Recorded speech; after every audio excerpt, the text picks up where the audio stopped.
Hello बच्चों, good morning. मैं अंजना सी परिहार।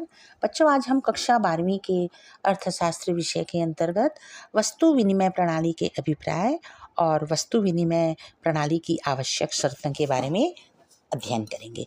आइए देखते हैं सर्वप्रथम कि वस्तु विनिमय प्रणाली का अभिप्राय क्या है।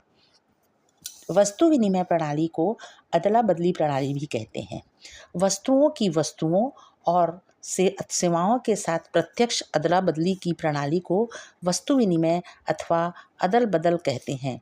मुद्रा के माध्यम के बिना एक वस्तु अपनी सेवा की दूसरी वस्तु अथवा सेवा के साथ साथ सीधा विनिमय ही अदल बदल अथवा वस्तु विनिमय कहलाता है।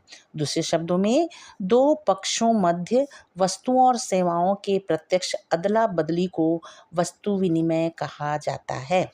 Professor S.E. थॉमस के अनुसार एक वस्तु की दूसरी वस्तु से प्रत्यक्ष विनिमय वस्तु विनिमय कहलाता है। बच्चों, अब आइए हम जानते हैं वस्तु विनिमय प्रणाली की आवश्यक शर्तें कौन कौन सी हैं। पहला, सीमित आवश्यकताएं।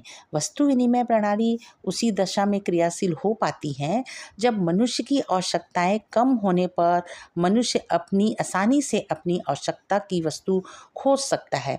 असीमित आवश्यकताओं की दशा में उपभोक्ता को अपनी वस्तु के बदले अपनी आवश्यकता की वस्तु को प्राप्त करने में बड़ी कठिनाइयों का सामना करना पड़ता है, क्योंकि बाजार में सर्वमान्य विनिमय वस्तु का अभाव पाया जाता है। दूसरा, सीमित विनिमय क्षेत्र। विनिमय के सीमित क्षेत्र होने पर भी प्रत्येक उपभोक्ता एक दूसरे से परिचित होते हैं।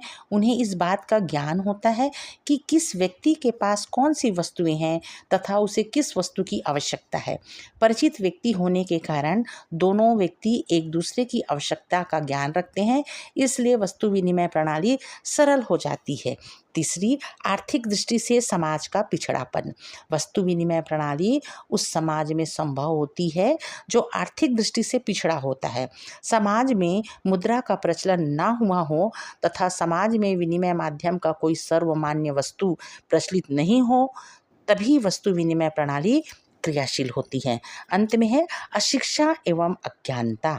सर्वमान्य विनिमय के साधन का पूर्ण ज्ञान एवं मुद्रा के हिसाब किताब को ना समझने वालों की संख्या यदि समाज में होती है, अर्थात यदि समाज में अशिक्षा व अज्ञानता अधिक होती है, तो वस्तु विनिमय प्रणाली प्रचलित होती है।